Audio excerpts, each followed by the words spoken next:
Moltes gràcies, Alba. Doncs avui, per maridar el plat que ens ha fet en Josep Maria, el que hem triat un vi negre de la Rioja, en aquest cas de la localitat d'Alfaro, i que pertany a la família d'Álvaro Palacios. En concret és la bodega Palacio Remondo, i que fa 3 vins només. Fa un vi blanc en fusta, un vi negre també passat per fusta, que seria en aquest cas la Montesa, i un vi negre jove que s'anomena la Vendimia. I per què hem triat aquest vi? Doncs bé, la raó clau i fundamental ha sigut, per mi, la crema de parmesà.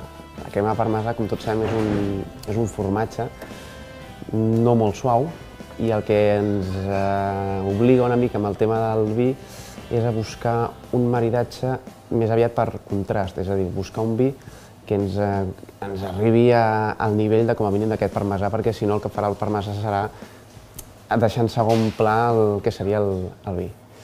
Bé, per això aquest vi és un vi fet de Mazuelo, Graciano i Tempranillo, varietats autòctones de la Rioja, i passat uns quants mesos per fusta. És un vi que porta més de 12 mesos en fusta, amb el que ens proporcionarà un cost i uns tanins que podran fer una miqueta de sombra en aquesta crema de parmesà i els bolets que porten els raviolis.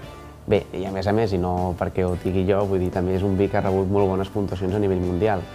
92 punts Parker, 91 punts Peñín, fets que recolzen una miqueta que aquest vi té una certa qualitat. Per altra banda, també comentar-vos que és un vi que no s'ha filtrat.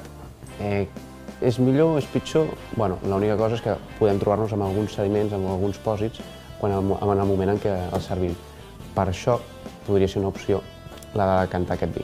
Una opció que podria ser interessant més que res per al moment de servir, no trobar-nos, sobretot al final, algun tipus de sediment que pugui danyar una miqueta la imatge de la copa. No passa res si ens els mengem, vull dir, són uns pòsits 100% naturals, vull dir, no passa res, el que passa sí que és veritat que no són molt atractius a simple vista, no? Llavors, simplement el podríem decantar més aviat per això, perquè el vi s'obri, aprofitar que s'obri i a més, eliminar aquests possibles pòsits de les últimes copes. I finalment també recomanar-vos que és un vi d'una temperatura de servei sobre els 16-17 graus.